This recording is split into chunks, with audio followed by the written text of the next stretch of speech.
അൽ വഹദത്തുൽ ഊല ഒന്നാമത്തെ യൂണിറ്റിൽ നിങ്ങൾക്ക് എന്തൊക്കെ കാര്യങ്ങളാണ് ഇവിടെ ഫസ്റ്റ് തന്നെ വരുന്നത്? നിങ്ങൾക്ക് ശവ്വാൽ മാസത്തില്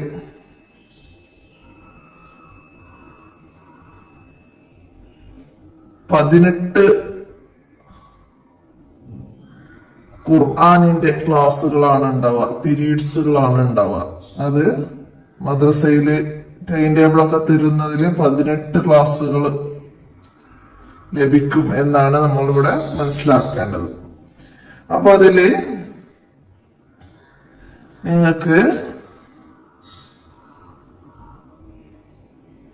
സൂറത്തുൽ ഫുർഖാനിലെ 40 ആയത്ത് തജ്വീദ് നിയമപ്രകാരം ഓതാനുണ്ട്.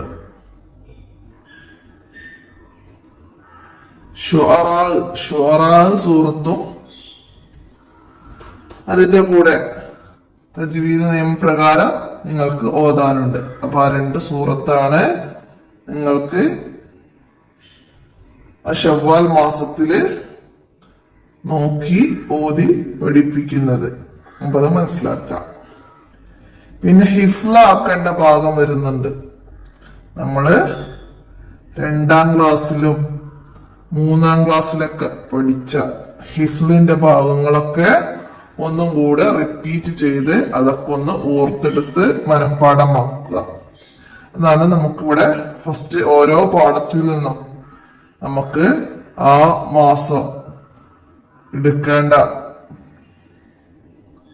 സൂറത്ത് ഏതാണ്, എത്ര ആയത്ത് പഠിക്കണം, എത്ര പീരീഡ്സ് ലഭിക്കും, ആ പാഠത്തിൽ നമ്മള് അതിന്റെ കൂടെ ഹിഫ്ലാക്കേണ്ട ഭാഗമൊക്കെയാണ് ഇവിടെ മനസ്സിലാക്കി തരുന്നത്. മനസ്സിലാക്കാം. പിന്നെ അവിടെ സൂറത്തുകൾ പരിചയപ്പെടാനുണ്ട്.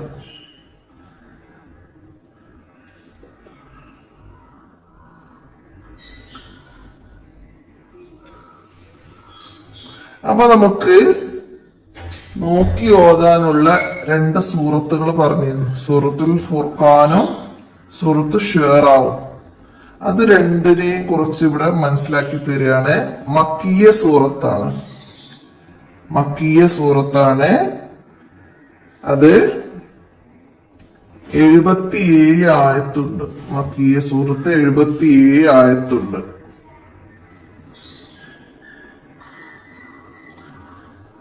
മക്കിയ സൂറത്താണ്. ഫുർഖാന് 77 ആയത്തുണ്ട്. 25ാമത്തെ സൂറത്താണത്. 25ാമത്തെ സൂറത്താണത്. അതുപോലെ സൂറത്ത് ഷുഅറാ അതും മക്കിയ സൂറത്ത് തന്നെയാണ്. നബി സല്ലല്ലാഹു അലൈഹി വസല്ലം മക്കയിലുള്ളപ്പോൾ അവതരിച്ച സൂറത്തിന് മക്കിയ എന്നും മദീനയിലുള്ളപ്പോൾ അവതരിച്ച സൂറത്തുകൾക്ക് മദനിയ എന്നുമാണ് അറിയപ്പെടുന്നത്. അപ്പൊ അത് ആ രീതിയിലാണ് ഇവിടെ മക്കിയ എന്ന് വന്നത്. അപ്പൊ അത് മനസ്സിലാക്കാം. 227 ആയത്തുകളാണുള്ളത്. അത് 26ാമത്തെ സൂറത്താണ്. നമുക്ക് 1 മുതൽ 114 സൂറത്തുകളുണ്ട് ഓർഡർ പ്രകാരം, ഫാത്തിഹ മുതൽ നാസ് വരെ. അപ്പൊ അത് പ്രകാരമാണ് ഇവിടെ നമ്പർ തരുന്നത്. അപ്പൊ ഒക്കെ മനസ്സിലാക്കാൻ വേണ്ടിയിട്ടാണ്. പിന്നെന്താണ്, നമുക്കിവിടെ താഴെ ഒരു ബാർകോഡ് തന്നിട്ടുണ്ട്.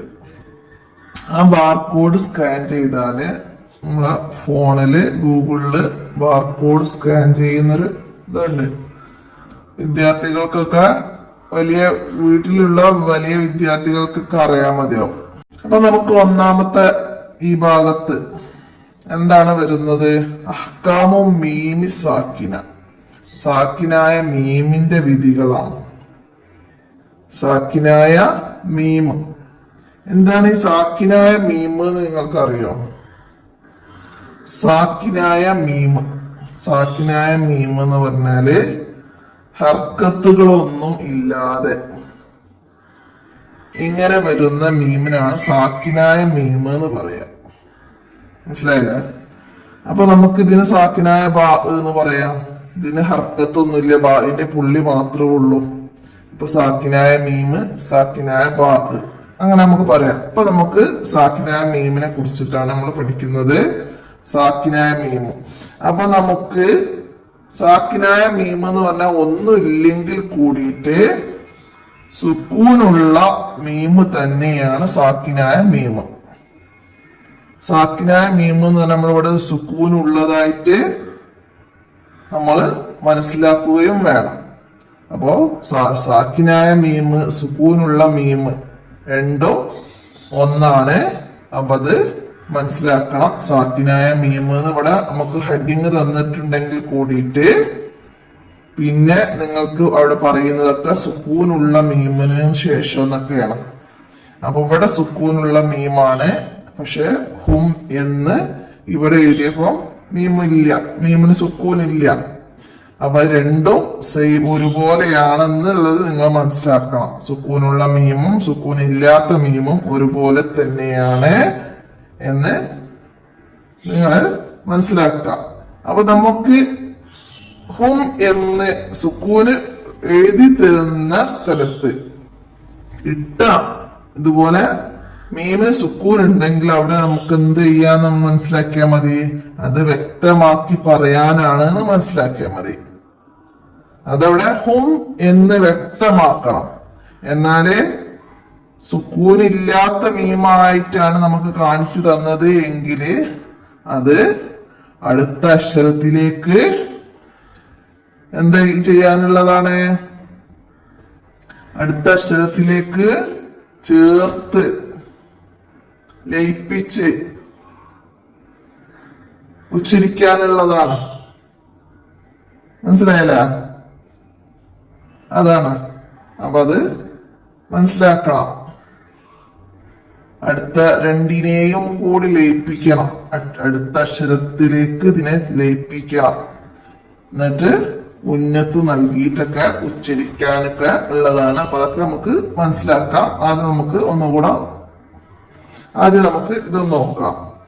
ബഹ്കാമും മീമി സാക്കിനിയുടെ വിധികള് 3 എണ്ണം ഉണ്ട്. അപ്പൊ നിങ്ങൾക്ക് ഇവിടെ 2 എണ്ണാണ് വരുന്നത്. അടുത്ത ചാപ്റ്ററിൽ 3-മത്തത് വരുന്നുണ്ട്. അപ്പൊ ഇവിടെ ആദ്യം വരുന്നത് ഇദ്ഗാമാണ്. ഇദ്ഗാമ് സുക്കൂനുള്ള മീമിന് ശേഷം ഹർക്കത്തുള്ള മീമ് വന്നാൽ രണ്ടിനെയും പരസ്പരം ലയിപ്പിച്ച് ശബ്ദ ചെയ്ത് ഉന്നത്ത് നൽകി ഉച്ചരിക്കണം. ഇതിന് ഇദ്ഗാം എന്ന് പറയുന്നു. സുക്കൂനുള്ള മീമിന് ശേഷം ഹർക്കത്തുള്ള മീമ് വന്നാൽ രണ്ടിനെയും പരസ്പരം ലയിപ്പിച്ച് ശബ്ദ ചെയ്ത് ഉന്നത്ത് നൽകി ഉച്ചരിക്കണം. ഇതിന് ഇദ്ഗാം എന്ന് പറയുന്നു. അപ്പൊ നമ്മള് സുക്കൂനുള്ള മീമിന് ശേഷം ഹർക്കത്തുള്ള മീമ് വരണം. ഇതുപോലെ സുക്കൂനുള്ള മീമിന് ശേഷം ഹർക്കത്ത് ഇവിടെ കസറ വന്ന് ഇത് സുക്കൂനുള്ള മീമാണ്. ഇവിടെ സുക്കൂൻ ഇല്ലെങ്കിൽ കൂടിയിട്ട് നമ്മൾ നേരത്തെ പറഞ്ഞ് സുക്കൂനുള്ള മീമാണ്. അപ്പൊ അത് മനസ്സിലാക്കണം. സുക്കൂനുള്ള മീമിന് ശേഷം ഹർക്കത്തുള്ള മീം. ഹർക്കത്ത് എന്ന് പറഞ്ഞാൽ ഫത്തഹ കസറ ലൊമ്മ, അതാണ് ഹർക്കത്ത്. ഇത് സുക്കൂനുള്ള മീമ്. സുക്കൂനുള്ള മീമിന് ശേഷം ഹർക്കത്തുള്ള മീമ് വന്നാൽ രണ്ടിനെയും പരസ്പരം ലയിപ്പിച്ച് ശബ്ദ ചെയ്ത് ഉന്നത്ത് നൽകി ഉച്ചരിക്കണം. അപ്പൊ ഇവിടെ ശബ്ദുണ്ട്. രണ്ടിനെയും ലയിപ്പിച്ച് ശബ്ദ ചെയ്ത് ഉന്നത്ത് നൽകിയിട്ട് വേണം ഉച്ചരിക്കാൻ. ശബ്ദുള്ള മീമിന് ഉന്നത്ത് ചെയ്യണം എന്ന് നമ്മൾ പഠിച്ചിട്ടുണ്ട് അല്ലെ? അപ്പൊ അത് മനസ്സിലാക്കാം. ഇനി അൽ-ഇഖ്ഫാ. സുക്കൂനുള്ള മീമിന് ശേഷം ബാ വന്നാൽ, സുക്കൂനുള്ള മീമിന് ശേഷം ബാ വന്നാൽ മീമിനെ ബായിൽ അവ്യക്തമാക്കി ഉന്നത്ത് ചെയ്ത് ഉച്ചരിക്കണം. ഇതിന് ഇഖ്ഫാ എന്ന് പറയുന്നു. മീമിന് ശേഷം ബാ. അപ്പോ ഇദ്ഗാമിൻ്റെത് മീമിന് ശേഷം മീമാണ് വരേണ്ടത്. ഇഖ്ഫാ മീമിന് ശേഷം ബാ ആണ് വരേണ്ടത്. അപ്പൊ അതിനെന്താ ചെയ്യേണ്ടത്? മീമിനെ ബായിൽ അവ്യക്തമാക്കിയിട്ട് ഉന്നത്ത് ചെയ്ത് ഉച്ചരിക്കണം. ഇതിന് ഇഖ്ഫാ എന്ന് പറയുന്നു. അവ്യക്തമാക്കുക എന്ന് പറഞ്ഞാൽ വെളിവാക്കണ്ട, വെളിവാക്കാതെ എന്ന് പറഞ്ഞാണ് മിം അങ്ങോട്ട് വെളിവാക്കണ്ട, വെളിവാക്കാതെ മിംബാദി അങ്ങനെ അവ്യക്തം മീമാട് പറയുന്നത് വ്യക്തമാവാതെ പറയണം എന്നാണ് മനസ്സിലാക്കേണ്ടത്. ഈ ഉദാഹരണത്തിലേക്ക് നോക്കൂ. സുക്കൂനുള്ള മീമ്, അതിനുശേഷം ബ വന്നു, ബ. അപ്പൊ അതിലേക്ക് മീമിനെ അവ്യക്തമാക്കിയിട്ട് ഉന്നത്ത് ചെയ്യണം എന്നതിനാണ് ഇഖ്ഫാഇ എന്ന് പറയുന്നത്. ഹർഫ് ഇദ്ഗാമ്, ഇദ്ഗാമിന്റെ ഹർഫാണ് മീമ്. ഇദ്ഗാമിന്റെ ഹർഫ് മീമ്. ഹർഫ് ഇഖ്ഫാ, ഇഖ്ഫാഇന്റെ ഹർഫ്, ഹർഫ് എന്ന് പറഞ്ഞ അക്ഷരം ബാ, ഇഖ്ഫാഇന്റെ അക്ഷരം ബാ. മനസ്സിലാക്കാം. ഇനി എന്താ ഇവിടെ?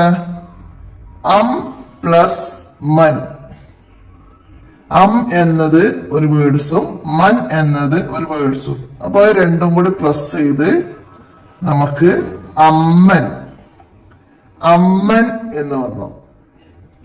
അപ്പം സുക്കൂനുള്ള ഒരക്ഷരവും ഹർക്കത്തുള്ള ഒരക്ഷരവും ചേർന്നാണ് എന്ത് ശബ്ദുള്ള ഒരക്ഷരം ഉണ്ടാകുന്നത് എന്ന് നമുക്കിവിടെ മനസ്സിലാക്കാം. സുക്കൂനുള്ള ഒരക്ഷരവും ഹർക്കത്തുള്ള അക്ഷരവും ചേർന്നതാണ് എന്ത് ശബ്ദുള്ള അക്ഷരം. അപ്പൊ അത്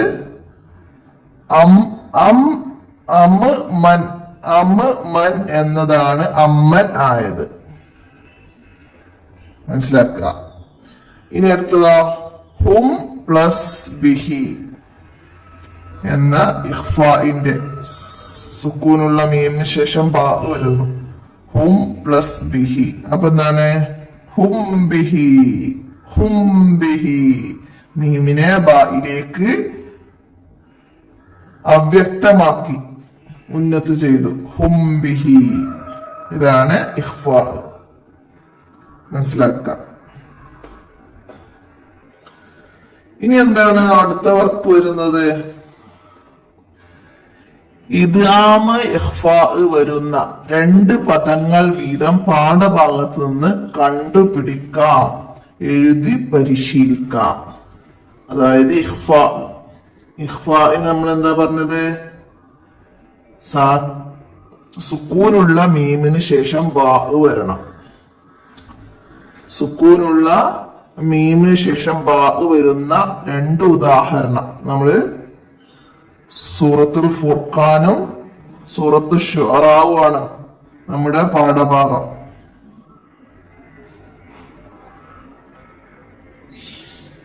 അപ്പോ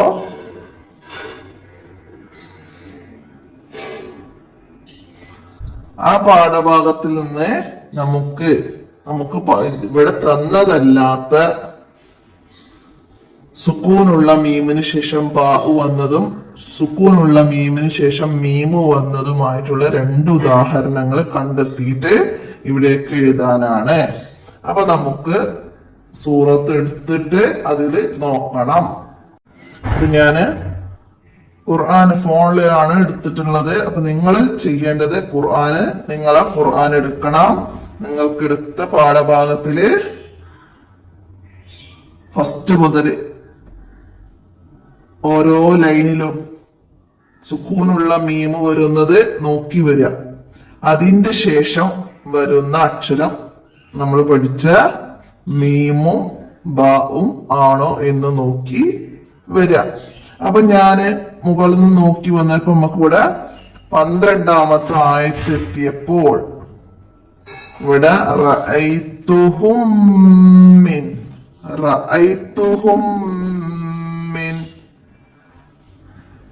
അതെന്താണ്? സുക്കൂനുള്ള മീമിന് ശേഷം മീമ് വന്നിട്ടുണ്ട്. അപ്പൊ അത് എന്തിന്റെ ഉദാഹരണാണ്? ഇദ്ഗാമിന്റെ ഉദാഹരണാണ്. അപ്പൊ നമുക്ക് അവിടെ ഇദ്ഗാമിന്റെ ആ ലൈനിലേക്ക് എടുത്തെഴുതി കൊടുക്കാം. റഅയ്തുഹും മിൻ എന്ന് നമുക്ക് ആ വേർഡ്സ് ആക്കിയിട്ട് അവിടേക്ക് എഴുതി കൊടുക്കാം. അതുപോലെ നമുക്ക് ഇനി ഒരു ഉദാഹരണം കൂടി ഇദ്ഗാമിനും ഇഖ്ഫാഇനും കണ്ടെത്തണം. അപ്പൊ നമുക്ക് ഇങ്ങനെ നോക്കി പോവാം. സുക്കൂനുള്ള മീമുണ്ടോ നോക്കുക, അതിന് ശേഷം വന്ന അക്ഷരം നോക്കുക. ഇവിടെ എന്നുണ്ട് സുക്കൂനുള്ള മീം, അതിന് ശേഷം വന്ന ജീമാണ്. അപ്പൊ അതെന്താണെന്നുള്ളതൊക്കെ നമുക്ക് പാഠഭാഗം മാറുമ്പോ നമുക്ക് മനസ്സിലാക്കാം. മീമിന് സുക്കൂനുള്ള മീമിന് ശേഷം ഫാ. അപ്പൊ അതൊക്കെ നമുക്ക് മറ്റു പാഠങ്ങൾ മീമിന് ശേഷം വാവ്, അങ്ങനെ സുക്കൂനുള്ള മീമ് വരുന്നത് നോക്കാം. സുക്കൂനുള്ള മീമിന് ശേഷം അലിഫാണ്, സുക്കൂനുള്ള മീമിന് ശേഷം ഐനാണ്, ഹ ആണ്.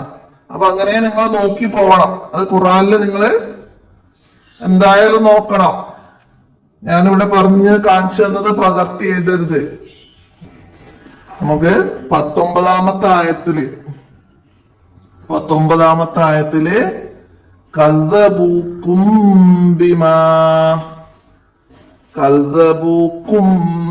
ബിമാ സുക്കൂനുള്ള മീമിന് ശേഷം ബാ കണ്ടില്ല. അപ്പൊ ഇത് ഇഖ്ഫായിലേക്ക് നമുക്കൊരു ഉദാഹരണമാക്കിയിട്ട് എഴുതാം. അതിൽ തന്നെ നമുക്ക്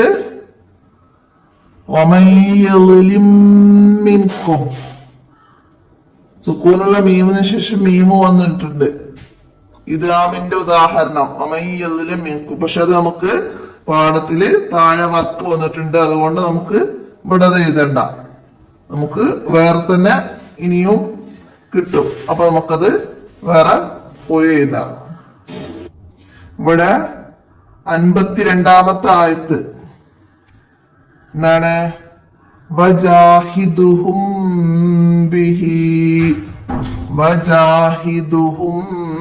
ബിഹി സുക്കൂനുള്ള മീമിന് ശേഷം ബാ വന്നു. കണ്ടില്ല?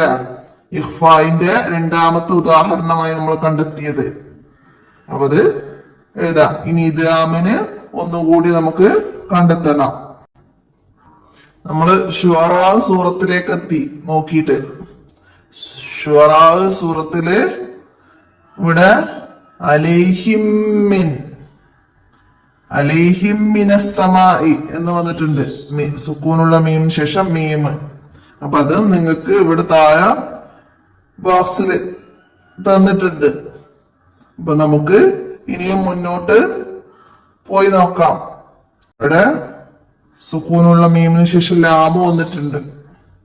അപ്പൊ അതൊക്കെ അതിന്റെ ഭാഗം പഠിക്കുമ്പോ നമുക്ക് എഴുതാം. ശുഅറായിലെ 8-ാമത്തെ ആയത്ത്, ശുഅറായിലെ 8-ാമത്തെ ആയത്തില് അക്സറുഹും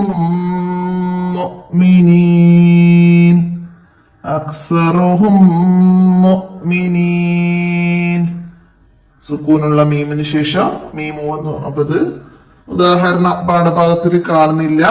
അപ്പൊ നമുക്ക് 2 ഇഖ്ഫായിന്റെയും 2 ഇദ്ഗാമിന്റെയും ഉദാഹരണങ്ങൾ നമ്മളിപ്പോ പാഠഭാഗത്തിൽ കണ്ടെത്തി. അപ്പൊ ഇനിയുള്ള വർക്കുകൾ ഇതുപോലെ വരുന്നത് ഞാൻ ഇതുപോലെ കാണിച്ചു തരില്ല. നിങ്ങള് ഖുർആൻ നോക്കിയിട്ട് അതിൽ നിന്ന് നിങ്ങൾ തന്നെ കണ്ടെത്തണം. അപ്പോഴാണ് നമുക്ക് തജ്വീദ് പഠിച്ചോ എന്നുള്ളത് മനസ്സിലാവുകയുള്ളൂ. ഓക്കെ.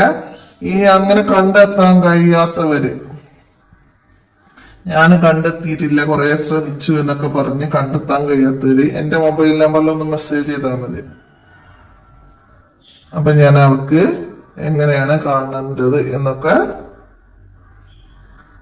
പറഞ്ഞ് മനസ്സിലാക്കി തരുന്നുണ്ട് കേട്ടോ. എന്റെ മൊബൈൽ നമ്പർ ഇതിന്റെ ഫസ്റ്റ് അല്ലെങ്കിൽ അവസാനം എവിടെയെങ്കിലും ആഡ് ചെയ്യും. അപ്പൊ അത് നോക്കിയിട്ട് മെസ്സേജ് ചെയ്യട്ടോ.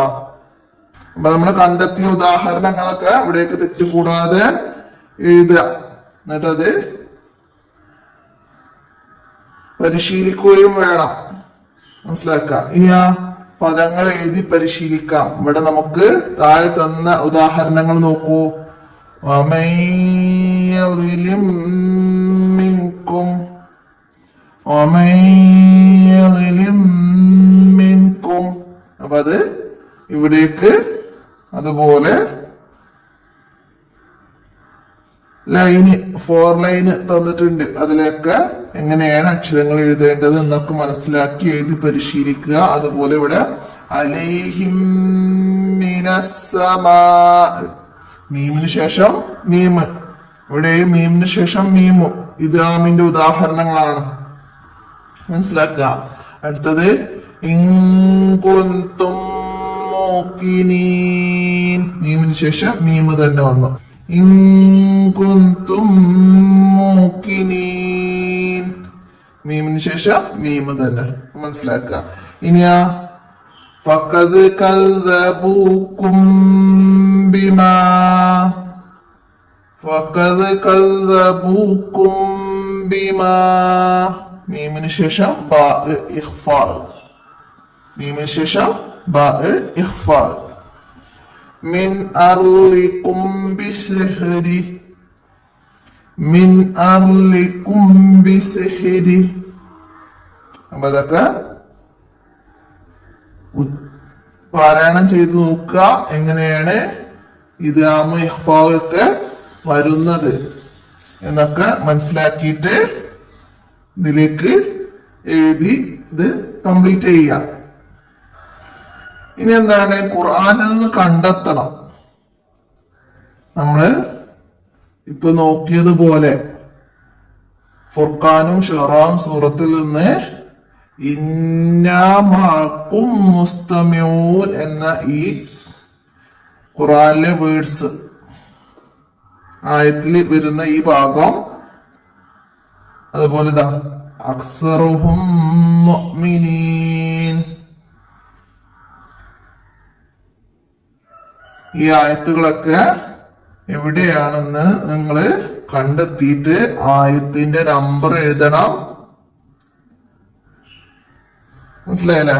ആയത്തിന്റെ നമ്പർ ഒക്കെ എഴുതി നോട്ട് ബുക്കിലേക്ക്, ഇത് വർക്കാണ്, ഹോംവർക്കായിട്ട് ചെയ്യേണ്ടതാണ്. അപ്പോ സൂറത്ത് നിങ്ങൾ പഠിച്ചോ എന്നൊക്കെ മനസ്സിലാക്കാൻ വേണ്ടിയിട്ടുള്ള വർക്കാണ്. ആ സൂറത്തില് ഇത് ഇഖ്ഫാവും വന്നതൊക്കെ നിങ്ങൾ മനസ്സിലാക്കിയിട്ടുണ്ടോ എന്ന് അറിയാൻ വേണ്ടിയിട്ടാണ് ഈ വർക്ക് തരുന്നത്. അപ്പൊ എല്ലാവരും മനസ്സിലാക്കുക. ഈ വർക്കൊക്കെ ചെയ്താലാണ് നിങ്ങൾക്ക് ഏറ്റവും ഇതിന്റെ അടിയിൽ ഉസ്താദ് മാർക്ക് ഇടുന്നൊരു സ്ഥലം വരാനുണ്ട്. അപ്പൊ ഇതൊക്കെ നിങ്ങള് ഉസ്താദ് പറയുമ്പോ അതിന്റെ കൂടെ അത് ശീലിച്ച് പോരാ, അപ്പോഴാണ് നമുക്ക് മാർക്കൊക്കെ ലഭിക്കുള്ളൂ. പിന്നെന്താണ്, നമുക്ക് ശീലിക്കാം. ഓരോ പാഠഭാഗത്തിന്റെയും കൂടെ എന്തുണ്ട്, ഖുർആനിലെ ഒരു ദുആ ഉണ്ട്. ലാ ഇലാഹ ഇല്ലാ അൻത സുബ്ഹാനക ഇന്നി കുന്തു മിനൽ ളാലിമീൻ. അപ്പോ ഓരോ ഭാഗത്തും ഓരോ പാഠത്തിലും ഉണ്ട് നിങ്ങൾക്ക് ഖുർആനിലെ ഓരോ ദുആ പഠിക്കാൻ. അപ്പൊ അത് ആ പാഠഭാഗത്തിന്റെ കൂടെ തന്നെ നിങ്ങള് മനഃപ്പാഠമാക്കിയിരിക്കണം. ലാ ഇലാഹ ഇല്ലാ അൻത സുബ്ഹാനക ഇന്നി കുന്തു മിനൽ ളാലിമീൻ. അപ്പൊ അത് ശ്രദ്ധിക്കുക എല്ലാ പാഠഭാഗത്തിന്റെയും കൂടെ. പിന്നെ മാസാവസാന മൂല്യനിർണയം ഉസ്താദുമാര് നോക്കും, നിങ്ങളത് പഠിച്ചിട്ടുണ്ടോ, അതിലെ വർക്കുകളൊക്കെ ചെയ്തിട്ടുണ്ടോ, പാഠഭാഗമൊക്കെ എന്താണ് എന്നൊക്കെ നിങ്ങൾ മനസ്സിലാക്കിയിട്ടുണ്ടോ ഒക്കെ മനസ്സിലാക്കാൻ വേണ്ടിയിട്ട്. എന്നിട്ട് നിങ്ങൾക്ക് സ്റ്റാർ നൽകണം. ഈ 4 റൗണ്ടിലായിട്ട് മികച്ചതായിട്ട് ചെയ്തിട്ടുണ്ട് എന്നുള്ളതിന് ഫസ്റ്റത്തേലും, പിന്നെ വളരെ നന്നായിട്ട് ചെയ്തിട്ടുണ്ട് എന്നുള്ളതിന് ഇതിലും, പിന്നെ നല്ലതാണ് നന്നായിട്ടുണ്ട് എന്നൊക്കെ പറയില്ല നമ്മള്, അത് ഇതിലും, പിന്നെ വർക്കൊന്നും ചെയ്യാതെ നല്ല കുട്ടിയായി ചെല്ലാതെ